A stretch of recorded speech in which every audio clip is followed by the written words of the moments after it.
I've been covering Payday Crime War, the mobile version of Payday, ever since it was handed over to the guys at PopReach roughly 18 months ago. Since then, the team has worked to build the game from the ground up, leaving behind much of the shell of the initial Starbreeze developed launch from 2018 to create a mobile experience far closer to that of the Payday 2 we know and love. Today, I was lucky enough to talk directly with the guys at PopReach and have them answer a myriad of questions, many of which posed by you guys. I'm also going to dive into the gameplay reveal for the early access version of the game to analyse exactly how Crime War is shaping up, where it's going to differ from the originally planned PvP only title, and why I'm incredibly excited for what looks to be the definitive Payday experience available on mobile. But before we dive in, it's time for today's video sponsor. This is Yahaha, a user-generated 3D content creation platform that enables you to create and share games of your own design without any need for coding proficiency. I've put together a little Halloween heist under the assumption that we won't be getting one this year, with fully functional dialogue, quests, and of course a cash reward. And that can now be shared and played worldwide, or you can simply join one of the many existing multiplayer experiences made by the community. You can even invite friends or meet new ones hanging out in one of the many 3D spaces and communities. So, if you want to get creative, head on down to the link in the description and join Yahaha's early access entirely free of charge. Let's start this off in the menus, as you can glean a huge amount here with regards to the game's core systems, progression, and monetization. The eagle-eyed amongst you, especially those with experience in mobile gaming, will have already spotted the two forms of currency in the top right of the screen. It's common practice for free-to-play titles, such as Crime War, to have a standard and premium currency. Here it seems like dollars will be our in-game earnable resource, which I suppose is thematic, whilst the gold is the premium option. Honestly, just having two forms of currency is surprisingly refreshing for the mobile market these days, so it's good to see they're not overcomplicating anything. Beneath that, you'll also notice the Crime Pass, effectively a Battle Pass, which is another feature that's been all the rage in free-to-play games as of late. We know this will have a free and premium path, and progression will be unlocked through in-game side jobs. Safes are also in the game, and they appear to work on a time system, which I'm fine with so long as they're not somehow integral to gameplay. I have no issue with waiting to be rewarded, but I would have an issue if gameplay itself was time-gated. I actually brought up monetization with the guys in my Q&A and was pleased to hear that it's very unlikely that any of the game's core content would be behind a paywall. That means heists and PvP maps should be free for all.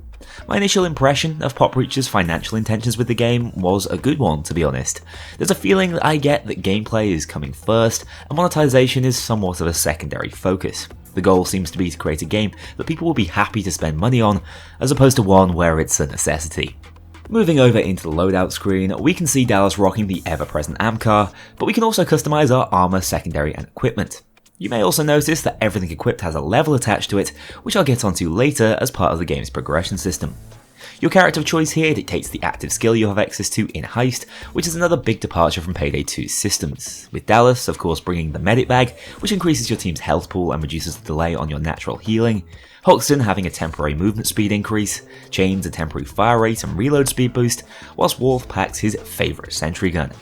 We only have access to the core 4 at the moment, but PopReach do plan to bring over as many heists from Payday 2 as they possibly can in future updates, each with their own unique perks, so I'm keen to hear who you'd really like to be prioritised for addition.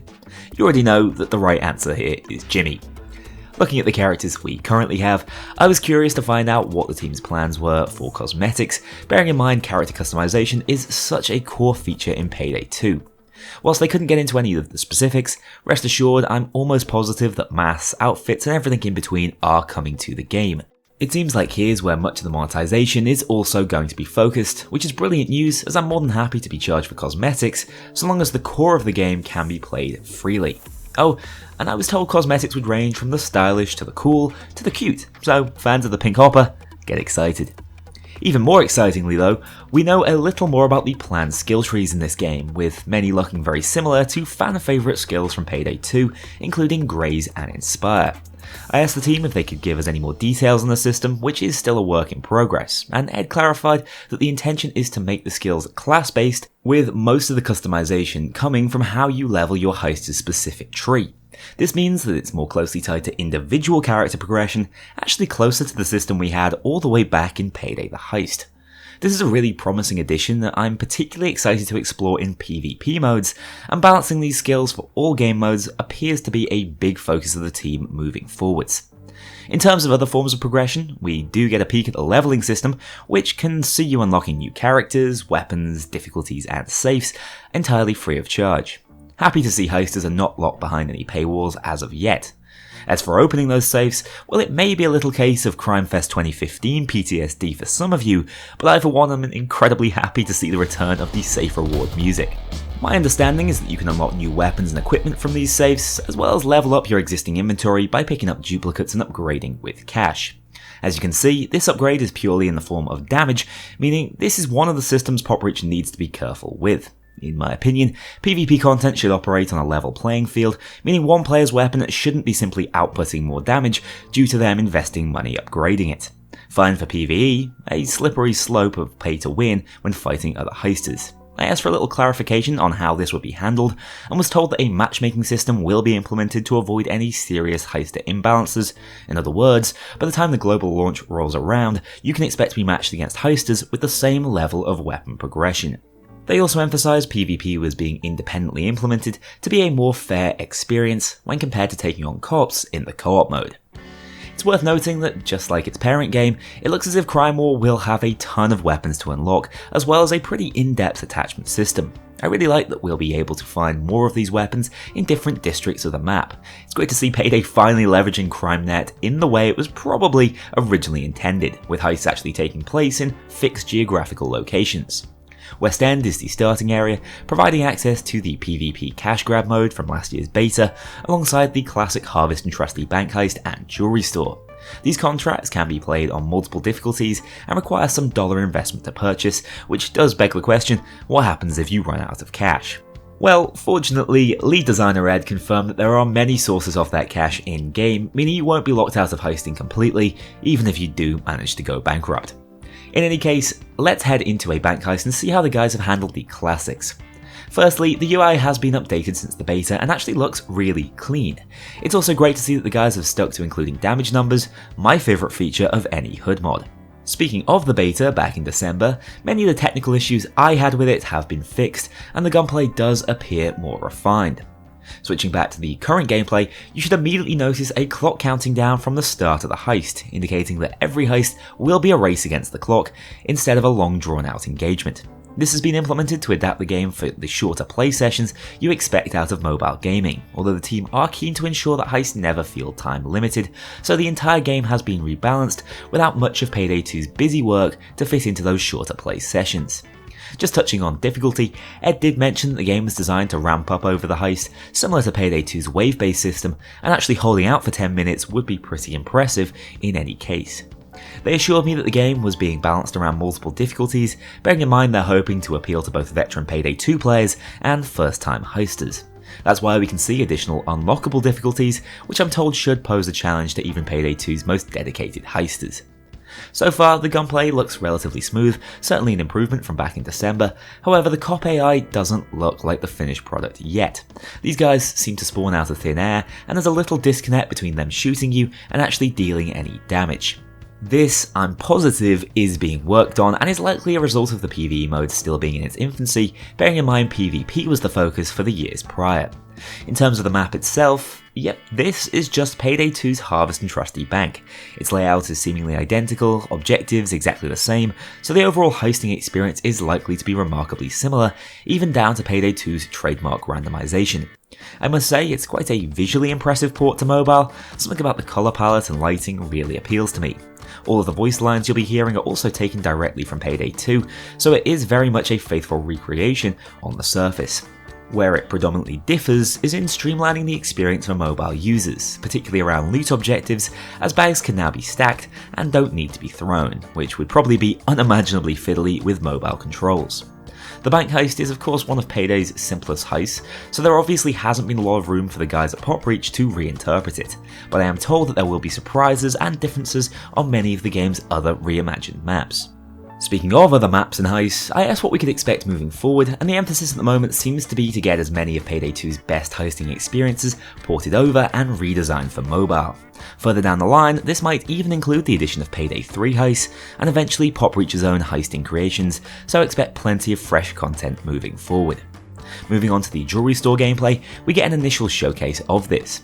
We still have a casing mode, just like Payday 2, as well as the ability to highlight guards for your team, although it looks like pages have been thrown out of the window, which I for one am happy about. From this short section with the camera, I must confess that stealth still looks a little raw, but just knowing that we'll have the ability to stealth our way through heists at all is a hugely exciting feature that I was not anticipating.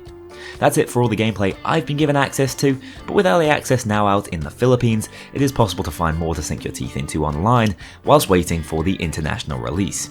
From talking to a few people with their hands on the game, performance seems to be the #1 concern at the moment, so don't be surprised if PopReach has to take a few more weeks trying to iron out playability issues before we see wider releases. Whilst I obviously couldn't tie them down to a specific date, early 2023 seemed like the tentative suggestion for the initial full game release, meaning 2023 really will be the year of Payday. I did have a couple of questions that didn't tie neatly into the gameplay that I want to touch on as well, the first being one close to my heart regarding the narrative. Crime War is not planned to have any overarching story, as instead somewhat of a retelling of the Payday gang's greatest ever heists in isolation, so don't expect any crazy secrets or Lovecraftian additions. To tell you the truth, I was quite relieved to hear this, as I'm not sure a mobile title could pull off the scope of Payday 2's story, and neither did I want to see an altered or watered down version of it. If there's one thing I really gathered from my conversation with the team, it's that they have a ton of respect for Payday as a franchise and are themselves fans of the game. This means that they have no intention to mess with the source material that Overkill has worked so hard to establish. Great news, if you ask me. I also rather cheekily finished our conversation by asking if we could expect Crime War to come to other platforms in the future, as I know many in my community would be keen to play a PvP Payday experience, but don't have a mobile gaming background. The team confessed that nothing is currently in the works, but that they wouldn't write off the possibility either. Oh, and for those of you worried about mobile controls, fear not, PopReach are implementing full controller support for the game upon launch. Overall, I'm legitimately excited about Payday Crime War. It's not close to what I initially envisioned, that being a cops and robbers style PvP game, but what it's becoming is probably even more interesting to fans of the franchise. It's a reimagined Payday 2 with what I'm hoping to be a robust PvP mode in addition, with far more content than you'd ever expect from a mobile title. If any of this has piqued your interest, I implore you to head on down to the description, sign up for the Crime War newsletter and join the Discord. I'm told that now the game is entering that playable early access stage, we can expect to hear a lot more from the team moving forward. Thank you so much for watching this video, I hope you've enjoyed. Let me know how you think Payday Crime War is shaping up, and I'll see you all very soon. A huge thank you to my dedicated Patreon backers. If you want to join this crew in going infamous, check out the link below and pledge as little as $2 to see your name in the credits, or get 24-hour early access to future videos and vote on upcoming content. Take care, I'll see you all soon.